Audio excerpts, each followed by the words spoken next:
Hello everyone, Radhe Radhe, प्रणाम, जय सिया राम सभी को। कैसे हैं आप सब? उम्मीद करती हूँ आप सब बहुत अच्छे होंगे। तो एक बार वर्षा फिर से बैठ गई है कुछ आप लोगों को सुनाने के लिए। तो आप लोग सुनिए और वर्षा की बातों का आनंद उठाइए। मेरी बातें तो नहीं है, तुलसीदास जी की बातें हैं। चलो सुनाओ। यह अंश रामचरितमानस के बाल कांड से लिया गया है। सीता स्वयंवर में राम जी द्वारा शिव धनुष भंग के बाद मुनि परशुराम जब यह समाचार मिला तो वे क्रोधित होकर वहां आते हैं। तो जब सीता माता का स्वयंवर था तो श्री राम ने जब शिव धनुष को भंग कर दिया था, उसके बाद जब मुनि परशुराम जी को यह समाचार मिला तो वे क्रोधित होकर आते हैं। तो ये उस टाइम की बात है, ठीक है। तो उन्हें पता चलता है कि शिव धनुष टूट चुका है। अब राम जी को तो पता है कि उन्होंने तोड़ा है, तो बोलते हैं, नाथ शंभु धनु बंझनिहारा, होई केहू एक दास तुम्हारा, कि हे नाथ, शिव धनुष को तोड़ने वाला कोई आपका ही दास होगा। मतलब वो बोलते हैं कि मैं आपका दास ही हूँ, है ना। तो उसी सेंस में वो बोलते हैं कि शिव धनुष को तोड़ने वाला कोई आपका ही दास होगा। आयसु कहा कही किन मोही, सुन रिसाई बोले मुनि कोही। वो फिर राम जी बोलते हैं, आपकी क्या आज्ञा है, मुझसे कहिए। मतलब वो डायरेक्टली कहते हैं कि कोई तोड़ने वाला तो कोई आपका दास होगा, और फिर उनसे आज्ञा मांगते हैं। यह सुनकर परशुराम जी गुस्से में भरकर बोले, सेवकु सो जो करे सेवकाई, अरि करनी करी करी लड़ाई। मतलब सेवक तो वह होता है जो सेवा करे, लेकिन ऐसे शत्रु के समान कार्य करने वाला कोई सेवक तो हो नहीं सकता। मतलब बोलते हैं कि शत्रु के समान कार्य करने वाले से तो लड़ाई करना ही ठीक है। उनको गुस्सा आ रहा था ना। और परशुराम जी का गुस्सा तो हर कोई जानता है। फिर बोलते हैं, सुनहु राम जो ही शिव धनु तोड़ा, सहस बहु सम सौ रिपु मोरा। मतलब हे राम सुनो, जिसने ये शिव धनुष तोड़ा है वह मेरे 1000 भुजाओं के समान मेरा शत्रु है। तो बोलते हैं, सो बिलगाओ बिहई समाज, ना ता न मारे जाए सब राज। मतलब वह समाज जिसने धनुष तोड़ा है वह समाज को छोड़कर चला जाए, नहीं तो इस सभा में उपस्थित सारे राजा मारे जाएंगे। सुनी मुनि बचन लखन मुस्काने, बोले परसु धरी अवमाने। मुनि के वचन सुनकर लक्ष्मण जी मुस्कुराने लगे और बोले, यही धनु बहु धनु ही तोरी लड़काई, कबहू ना असीरिस कोनी गोसाई। मतलब वो बोलते हैं कि स्वामी, ऐसे तो हमने बचपन में ना जाने कितने धनुष तोड़ दिए हैं, और आप सिर्फ इसी धनुष पे इतना गुस्सा क्यों कर रहे हैं। यही धनु पर ममता के ही हेतु सुनी रिसाई का भृगुकुल केतु। वो बोलते हैं, आपको इसी धनुष से इतना लगाव क्यों है, आपकी ममता इसी धनुष के लिए इतनी क्यों जाग रही है।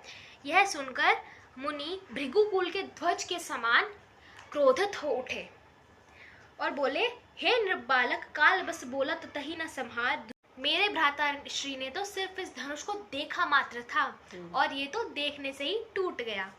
छुअत टूट रघुपति हूँ ना दोसु, मुनि बिनु काज करी कत रोसु। ये तो छूने मात्र से ही टूट गया, इसमें मेरे भ्राता श्री का कोई दोष नहीं है, और आप तो बिना कारण के ही गुस्सा कर रहे हैं। फिर वो बोलते हैं, बोले चित्तई परसु की ओरा, रे सट सुने ही सुबह न मोरा। बोलते हैं, वो परशुराम जी अपने परसे की ओर देखते हुए बोलते हैं कि तुम मेरे क्रोधी स्वभाव से अभी परिचित नहीं हो। वो मतलब फरसा दिखाते हुए बोलते हैं कि तुम मेरे क्रोधी स्वभाव से अभी परिचित नहीं हो। बालको बोली बधौ न तो ही, केवल मुनिजन जना ही मोही। हे राजकुमार, मैं तुम्हें बालक समझकर नहीं मार रहा, तुम हो कि मुझे एक साधारण मुनिजन मान रहे हो। बाल ब्रह्मचारी अति कोही, विश्व विदित क्षत्रिय कुल द्रोही। अच्छा, परशुराम जी का एक स्टोरी है कि उन्होंने जितने विश्व में राजा थे उन सबका विनाश कर दिया था, और जो धरती थी वो दान में ब्राह्मणों को देती थी। अच्छा। तो अब बोलते हैं कि बाल ब्रह्मचारी अति कोही, विश्व विदित क्षत्रिय कुल द्रोही।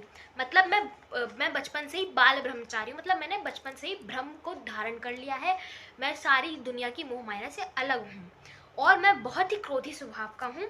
मैं क्षत्रिय कुल का शत्रु हूँ, यह पूरे विश्व को पता है और विश्व मुझे क्षत्रिय कुल द्रोही के नाम से भी जानता है।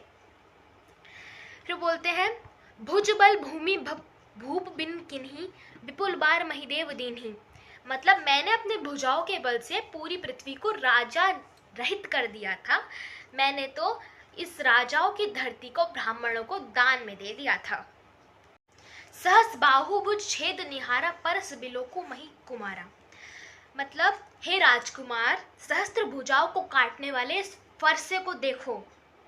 अब वो इनडायरेक्टली बोलते हैं कि देखो इसे, इससे क्या क्या नहीं हो सकता।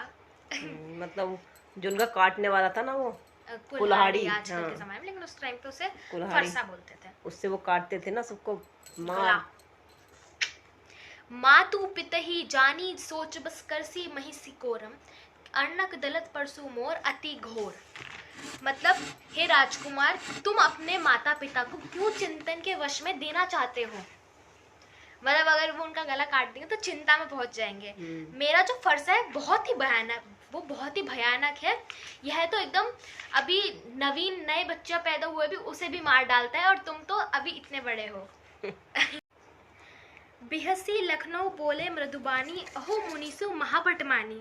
लक्ष्मण जी हंसकर बोलते हैं और कोमल वाणी में बोलते हैं, हे मुनीश्वर, आप क्या अपने आप को बड़ा भारी योद्धा समझते हैं?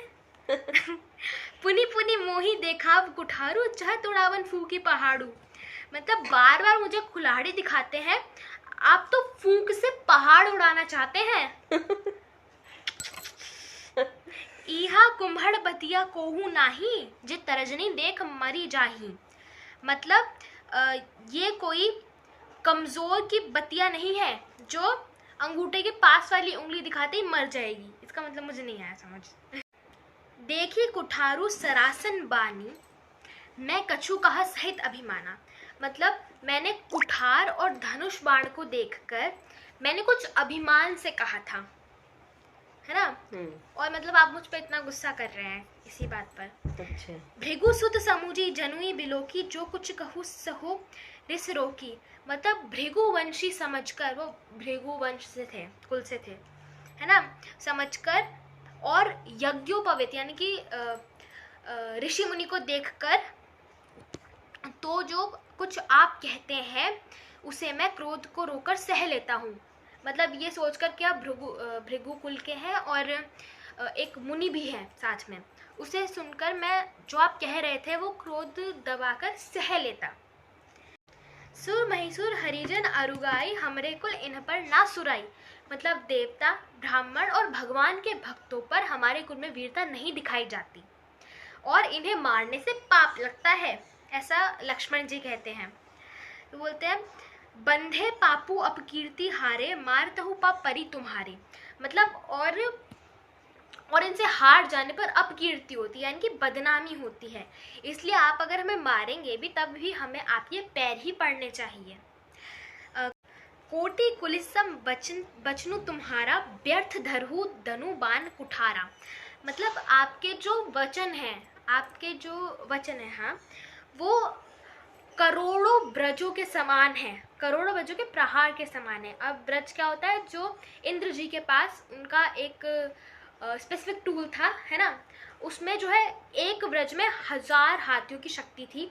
अब ऐसे वो बोलते हैं ऐसे करोड़ों ब्रजों की के समान आपके जो कठोर वचन है, और आप तो व्यर्थ में ही धनुष बाण और कुठार को धारण लिए फिरते हैं। आपके मतलब वचन ही काफी है। आपके वचन ही काफी है, ये अस्त्र शस्त्र लेने की कोई जरूरत नहीं है।